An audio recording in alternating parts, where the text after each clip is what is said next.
안녕하세요. 오늘은 68살 박순자님의 사연입니다. 그럼 사연 시작하겠습니다. 저는 이제 꽃을 살 때마다 한 다발을 더 삽니다. 하나는 제 것, 하나는 그 사람 목. 그 사람이 평생 그렇게 했거든요. 매달 같은 날 꽃을 한 다발 들고 조용히 어딘가를 다녀왔어요. 저는 처음에 그게 너무 이상했습니다. 나중엔 그게 너무 무서웠고요. 그리고 마지막엔 그게 세상에서 제일 아름다운 사람의 모습이었다는 걸 알았습니다. 저는 복직원에 나가기 시작한 게 딸아이 성화 때문이었어요. 엄마, 집에만 있지 말고 나가봐. 거기 프로그램도 많대. 딸은 서울에 살고 있고 아들은 회사 다니느라 바쁘고 저는 경북 구미에 혼자 살고 있었거든요. 남편이 세상을 떠난 게 제가 50세 때였으니까 벌써 15해가 됐네요. 처음 몇 년은 그냥 멍하니 살았고 그 다음 몇 년은 자식들 신경 쓰느라 살았고 그러다 보니까 어느 순간 집안에만 있는 제 자신을 발견했어요.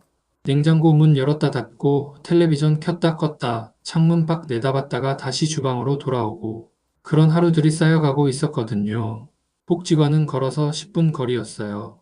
처음엔 뭘 해야 할지 몰라서 그냥 입구에 서 있었는데 직원분이 반갑게 안내해 주셨어요. 이것저것 프로그램이 있는데 탁구 동아리 한번 나와 보시겠냐고. 저는 탁구를 한 번도 쳐본 적이 없었는데 그냥 고개를 끄덕였어요. 뭐가 됐든 해봐야지 싶었거든요. 탁구 동아리는 화요일, 목요일 오후 2시였어요. 처음 나갔을 때 회원이 11명 정도 됐는데 대부분 저보다 나이가 많은 분들이었어요. 그 중에서 제 눈에 먼저 들어온 건 옥순 씨였어요. 저랑 동갑내기인데 입이 어찌나 가벼운지 처음 본 날. 제 이름이랑 사는 곳이랑 자식 수까지 다 파악을 했더라고요. 아이고, 여기 새로 오셨어요? 어디서 오셨어요? 아, 거기 아파트 그거요? 거기 좋죠. 거기 뷰가 좋다고 했던가. 그렇게 옥순 씨 덕분에 저는 첫날부터 어색하지 않게 앉아 있을 수 있었어요. 탁구는 제대로 못 쳤어요. 공이 오면 라켓으로 치는 게 아니라 피하게 되더라고요. 옆에서 다들 웃었는데 저도 같이 웃었어요. 그게 오랜만이었어요. 사람들 사이에서 웃음소리를 들으면서 같이 웃은 게. 김기수 씨를 처음 봤을 때는 솔직히 별로 눈에 안 들어왔어요. 구석자리에 조용히 앉아서 탁구를 치고 있었는데 말이 없는 사람이었거든요. 다들 왁자지껄 얘기를 나누는데 그분만 조용히 자기 차례가 되면 나와서 치고 끝나면 다시 앉아있고 그런 사람이었어요. 옥순 씨가 귀에 대고 속상했어요. 저분 있죠. 서울서 내려오셨대. 아내분이 일찍 돌아가셨다나. 혼자 사신다더라. 말은 별로 없는데 탁구는 잘 쳐요. 저는 그냥 아, 그렇구나 하고 넘겼어요. 그때는 그게 다였거든요. 정말로. 복직원을 다니기 시작한 지 한 달쯤 지났을 때였어요. 탁구를 마치고 다 같이 복직원 식당에서 점심을 먹는 날이 있었어요. 메뉴가 미역국이었는데 저는 아무 생각 없이 자리에 앉았어요. 그런데 김기수 씨가 식판을 받고 나서 조용히 숟가락을 내려놓는 거예요. 미역국을 한 번도 뜨지 않으셨어요. 다들 대화하느라 바빠서 모르는 것 같았는데 제 눈에는 보였어요. 그분이 미역국 쪽은 한 번도 쳐다보지 않고 반찬 몇 가지랑 밥만 드시는 게 저는 물어볼 수가 없었어요. 그냥 아는 사이도 아니었고 그래서 그냥 넘겼어요. 그런데 그 다음 달에도 미역국이 나오는 날이 있었어요. 그날도 똑같았어요. 조용히 숟가락 내려놓고 미역국은 건드리지 않으셨어요. 그때 처음으로 뭔가 사연이 있는 분이구나 싶었어요. 친해지게 된 건 엉뚱한 계기였어요. 어느 목요일이었는데 탁구를 마치고 제가 복지관 앞 벤치에 앉아서 쉬고 있었어요. 버스 타기 전에 잠깐 바람 쐬고 싶었거든요. 그런데 김기수 씨도 마침 거기 앉아 계시는 거예요. 어색하게 옆에 앉았는데 그분이 먼저 말을 거셨어요. 탁구 많이 늘으셨네요. 저는 피식 웃었어요. 늘긴요, 아직 공을 피하는 것 같아요. 그분도 웃으셨어요. 말수가 없는 분인데 웃음은 따뜻했어요. 그날 버스 올 때까지 10분 남짓 이야기를 했는데 별 내용도 아니었어요. 날씨 얘기, 복지관 얘기, 구미에 오신 지 얼마나 됐냐는 얘기. 그분은 4년 전에 내려오셨다고 했어요. 서울이 너무 복잡해서 조용한 데서 살고 싶었다고. 여기가 마음에 드세요? 제가 물었어요. 잠깐 생각하시더니 조용한 건 좋은데 가끔 좀 쓸쓸하죠 하셨어요. 저는 그 말이 오래 남았어요. 저도 그랬거든요. 조용한 건 좋은데 가끔 너무 쓸쓸해서 그 다음 주 화요일부터 탁구 끝나고 나서 가끔 벤치에 앉아 이야기 나누는 게 자연스러워졌어요. 옥순 씨가 눈치채고 씩 웃었지만 저는 딱히 신경 쓰지 않았어요. 그냥 이야기 나눌 수 있는 사람이 생긴 것 뿐이었으니까요. 그분 말투가 좋았어요. 천천히 차분하게 필요한 말만 했어요. 제가 뭔가 얘기하면 끝까지 들어주셨고 대충 반응하고 넘기는 법이 없으셨어요. 그게 자꾸 편하게 느껴졌어요. 남편이 떠난 후로 누가 제 말을 그렇게 끝까지 들어준 게 얼마만인지 그때는 세어보지 않았어요. 가을이 시작될 무렵이었어요. 탁구 동아리 화요일 모임이 끝나고 김기수 씨가 먼저 일어나셨어요. 보통은 저랑 벤치에서 이야기 나누다 가시는데 오늘은 먼저 가야 한다고 하셨어요. 손에 꽃을 들고 계셨어요. 국화 한 다발이었어요. 저는 별 생각 없이 어디 가세요? 했어요. 그냥 좀 다녀오려고요. 웃으시면서 가셨어요. 그게 전부였어요. 더 묻지 않았고 그분도 더 말씀 안 하셨어요. 그런데 다음 달 같은 요일에 또 그러셨어요. 꽃을 들고 조용히 먼저 가셨어요. 옥순 씨가 제 옆에서 팔짱을 끼며 낮은 목소리로 말했어요. 저거 뭐야? 매달 꽃 들고 어디 가는 거야? 저는 글쎄요 했어요. 그런데 옥순 씨 말 듣고 나서 보니까 정말 매달 있는 일이었어요. 같은 날이면 꽃을 들고 일찍 가시는 게 처음엔 별 생각 없었어요. 그냥 어디 지인을 만나시나 보다 했어요. 그런데 세 번째 달이 지나고 네 번째 달이 되었을 때 저는 뭔가 이상하다는 생각이 들기 시작했어요. 왜냐하면 그날 저녁에 한번 딱 마주친 적이 있었거든요. 복지관 근처 마트에서요. 저는 저녁장 보러 갔고 그분은 마트 안으로 들어오시는 거였어요. 꽃은 없었고 손에 아무것도 없었어요. 그런데 표정이 달랐어요. 말하기가 어려운데 아주 조용한 얼굴이었어요. 슬픔도 아니고 기쁨도 아닌데 뭔가를 한번 크게 쏟아내고 온 사람 같은 얼굴. 저는 기수씨 하고 불렀어요. 그분이 저를 보고 환하게 웃으셨는데 그 웃음이 조금 늦게 나오는 것 같았어요. 한 박자 정도. 다녀오셨어요? 제가 물었어요. 네, 다녀왔어요. 어디 다녀오셨어요? 잠깐 멈추시더니 그냥 좀 다녀왔어요. 그게 다였어요. 집에 돌아와서 저는 한참을 생각했어요. 매달 꽃을 들고 저녁엔 저런 얼굴로 돌아오는 사람. 여자가 있는 걸까요? 아직 어딘가에 마음을 두고 사는 걸까요? 이런 생각을 하는 제 자신이 우스웠어요. 우리가 무슨 사이라고. 벤치에서 이야기나 나누는 사이였고 그게 전부였으니까요. 그런데 이상하게도 그날 밤에 잠이 잘 안 왔어요. 그해 겨울이 오기 전에 우리는 복지관 밖에서도 만나기 시작했어요. 옥순 씨랑 셋이서 같이 밥을 먹은 게 처음이었는데 그 다음엔 둘이서도 밥을 먹게 됐어요. 별로 특별한 일도 아니었어요. 탁구 끝나고 배가 고파서 근처 국밥집에 들어가게 된 게 처음이었고 그게 두 번이 되고 세 번이 됐어요.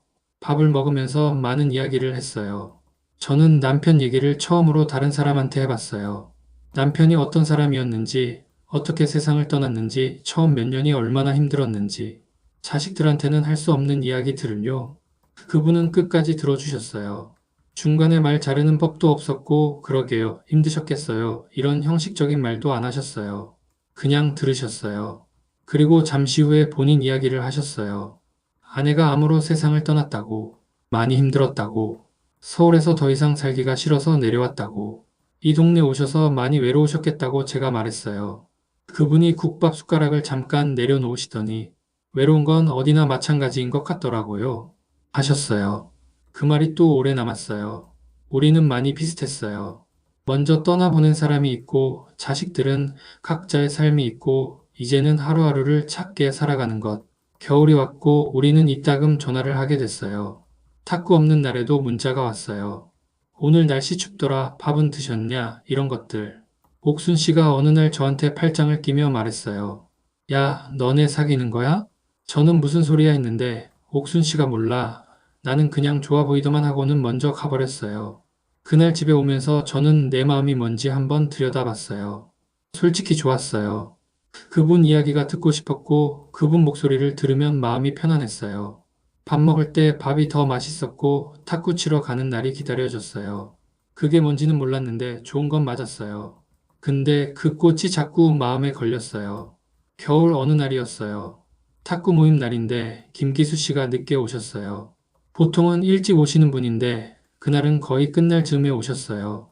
얼굴이 좀 피곤해 보였어요. 어디 다녀오셨어요? 나중에 둘이 벤치에 앉아서 제가 물었어요. 병원 좀 다녀왔어요. 어디 아프세요? 아니요, 그냥 정기검진이요. 나이 들면 자주 가야죠. 웃으시면서 가볍게 말씀하셨어요. 저는 그냥 넘겼어요. 그런데 그 다음 주에도 그 다음 주에도 병원 얘기가 한 번씩 나왔어요. 검진이라고 하셨는데 횟수가 좀 많다 싶었어요. 한 달에 2번, 3번.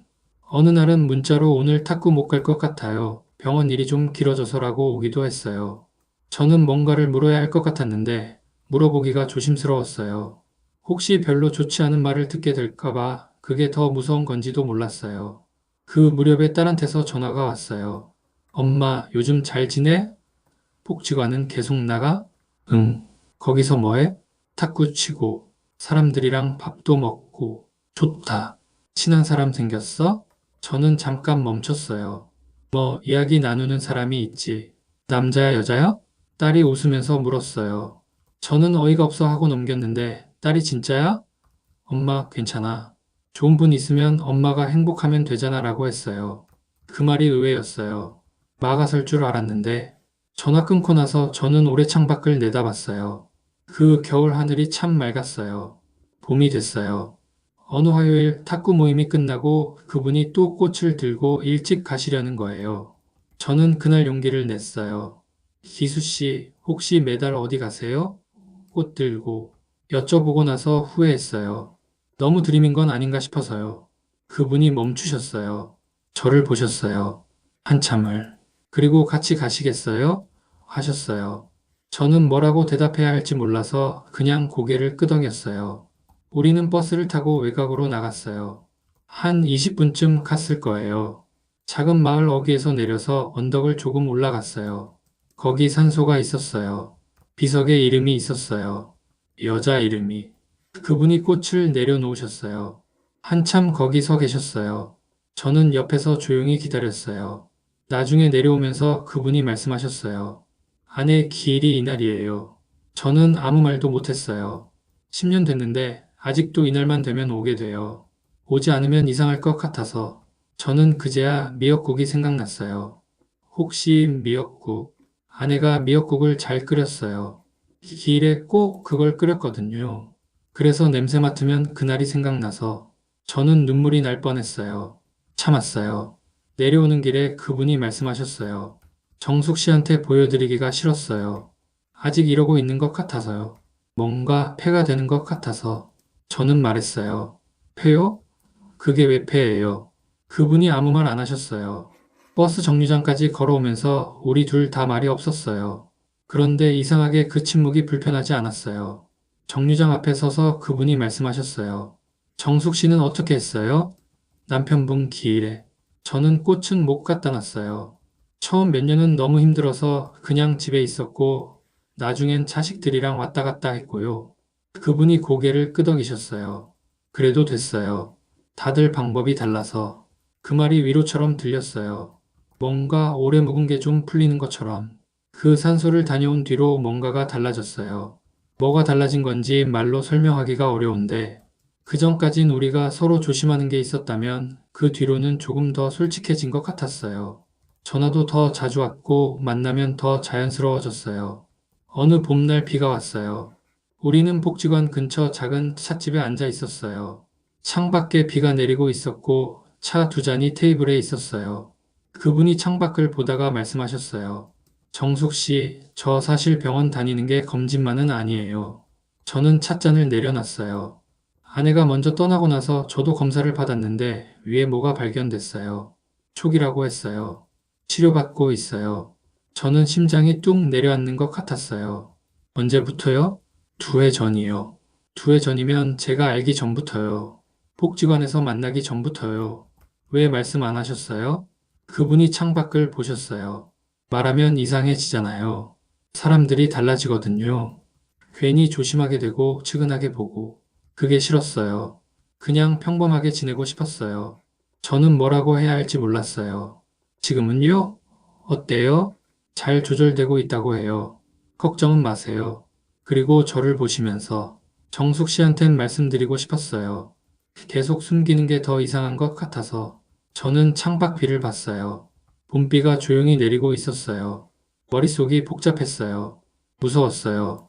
솔직히 또 보내야 할 수도 있다는 게, 남편 때처럼 또 그런 일이 생길 수도 있다는 게, 그리고 제 마음 한켠에서 이런 생각도 들었어요.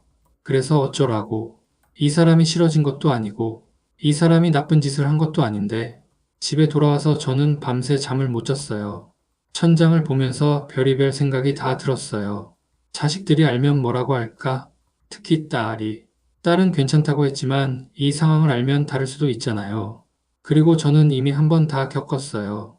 남편이 아팠을 때 간병하던 것, 마지막을 지키던 것, 그 뒤에 텅 빈 집, 그걸 또 할 수 있을까? 할 수 있을 것 같지 않았어요. 그런데 이상하게도 그 생각보다 더 자주 드는 생각이 있었어요. 오늘 밥은 드셨을까? 비가 계속 오는데 감기 걸리진 않았을까? 그 찻집에서 마지막에 저를 보던 눈이 자꾸 생각났어요. 뭔가를 조심스럽게 기다리는 것 같은 눈이요. 저는 새벽 4시쯤에 일어나서 주방에 앉았어요. 물 한 잔 마시면서 생각했어요. 나는 지금 뭘 무서워하는 걸까? 이 사람이 아파서 무서운 걸까? 아니면 이 사람이 좋아져 버린 게 무서운 걸까? 솔직히는 둘 다였어요. 그런데 무서운 거랑 안 하는 거랑은 다른 거잖아요. 저는 날이 밝자마자 전화를 했어요. 기수 씨, 오늘 밥 같이 먹을 수 있어요? 잠깐 침묵이 있다가, 네. 그 한마디가 뭔가를 결정짓는 것 같았어요. 우리는 그날 오래 밥을 먹었어요. 별 얘기를 다 했어요. 그분이 아내 얘기를 더 해줬어요. 어떤 사람이었는지, 어떻게 만났는지, 어떻게 떠났는지. 저도 남편 얘기를 더 했어요. 서로 가장 아픈 걸 꺼내서 밥상에 올려놓은 것 같았어요. 숨기지 않고. 밥 먹고 나오면서 그분이 말씀하셨어요. 무섭지 않으세요? 저는 잠깐 생각하다가 무서워요. 근데요, 기수 씨. 네. 무서운 거랑 안 하는 건 다른 것 같아요. 그분이 웃으셨어요. 그 웃음이 제가 본 것 중에 제일 환한 웃음이었어요. 그렇게 우리는 만났어요. 연애라고 부르기엔 좀 조심스러운 나이였고, 사귄다고 말하기엔 어색했지만 그냥 우리는 서로의 하루에 들어가게 됐어요. 자주 밥을 먹었고 장을 같이 보기도 했어요. 복지관 탁구는 여전히 함께 쳤고 옥순 씨는 우리를 볼 때마다씩 웃었어요. 뭐라고 하지 않아도 아는 거죠. 딸한테는 한 달쯤 뒤에 말했어요. 전화로는 못하겠어서 딸이 내려왔을 때 밥 먹으면서 말했어요. 복지관에서 만난 분이 있는데 그냥 좋은 사람이라고. 딸이 한참 저를 봤어요. 엄마 행복해? 저는 솔직하게 대답했어요. 응, 좋아. 딸이 밥을 한 숟갈 뜨더니 그럼 됐어. 그게 전부였어요. 딸이 많이 컸더라고요. 아니면 제가 처음부터 너무 겁을 먹었던 건지. 치료는 계속됐어요. 그분은 정기적으로 병원에 다니셨고 저도 가끔 같이 갔어요. 처음엔 그분이 안 와도 된다고 하셨는데 몇 번 같이 가고 나서 굳이 말하지 않아도 되는 사이가 됐어요. 병원 앞 카페에서 기다렸다가 같이 나오면 됐으니까요. 의사 선생님이 잘 조절되고 있다고 했어요.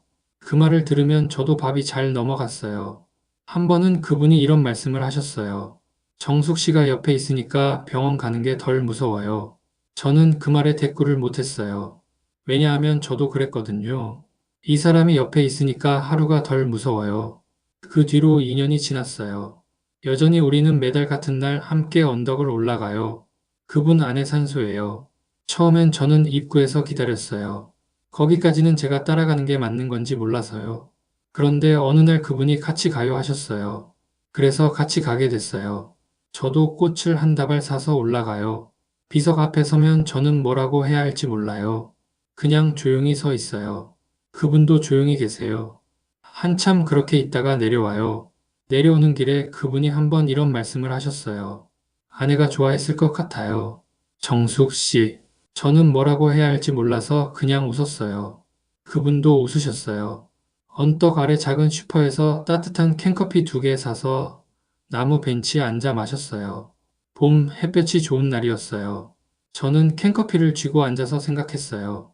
68배 이런 하루가 올 줄 몰랐다고. 무섭고 설레고 가끔 미래가 불안하고 그래도 지금 이 순간이 좋고 그런 하루가 올 줄 몰랐어요. 옥순 씨가 얼마 전에 저한테 이렇게 말했어요. 야, 너 진짜 달라졌다. 예전엔 그냥 있었잖아. 지금은 뭔가 사는 것 같아. 저는 뭔 소리야 했는데 집에 오면서 그 말이 자꾸 생각났어요. 맞는 것 같았거든요. 예전엔 그냥 있었어요. 하루가 지나가면 그냥 지나가는 거였어요. 지금은 다음 화요일이 기다려줘요. 그분 목소리가 듣고 싶어요. 밥이 더 맛있어요. 그게 사는 거 맞죠? 나이가 얼마든 간에. 저는 오늘도 꽃을 두 다발 샀어요. 하나는 제 것, 하나는 그 사람이 들목. 꽃집 사장님이 매달 오시네요 라고 했어요. 저는 웃으면서 네, 매달 와요 라고 했어요. 아직 가야 할 곳이 있고 같이 갈 사람이 있고 매달 사야 할 꽃이 있다는 게 68배 이게 생겼어요. 그것만으로도 충분했어요. 이 사연을 다 읽고 나서 저는 한동안 멍하니 있었어요. 뭔가 대단한 일이 벌어진 것도 아니에요. 주인공이 복수를 한 것도 아니고 드라마틱한 반전이 있었던 것도 아니에요. 그냥 68살 여자가 복지관에서 조용한 남자를 만나서 밥 먹고 꽃 들고 언덕을 올라간 이야기예요. 근데 왜 이렇게 오래 남냐고요? 저는 이 사연에서 제일 좋았던 장면이 꽃집 장면이었어요. 매달 오시네요? 네, 매달 와요. 이 두 마디가 전부인데 이 두 마디 안에 사연 전체가 다 들어있는 것 같았어요. 이 사람이 어디서 왔는지, 어떤 사람을 만났는지, 어떤 선택을 했는지, 그게 다 담겨 있었어요. 그리고 이 사연에서 진짜 용감한 게 뭔지 아세요? 주인공이 그분 병 얘기를 듣고 도망치지 않은 거예요. 거창하게 당신 곁에 있겠다고 선언한 것도 아니에요. 그냥 다음날 아침에 밥 같이 먹을 수 있어요? 전화 한 통 한 거예요. 그게 진짜 용기인 것 같아요. 말이 아니라 그냥 밥 한 끼. 무서운 거랑 안 하는 건 다른 거라는 말. 저는 이 문장을 한참 다시 읽었어요. 나이가 얼마든 상관없이 우리 모두 한 번쯤은 이 말이 필요한 순간이 있잖아요. 무서워서 못하는 게 아니라 그냥 안 하기로 선택한 순간들. 그 순간에 이 문장이 찾아오면 어떨까 싶었어요. 잔잔한데 오래 남는 사연이었습니다.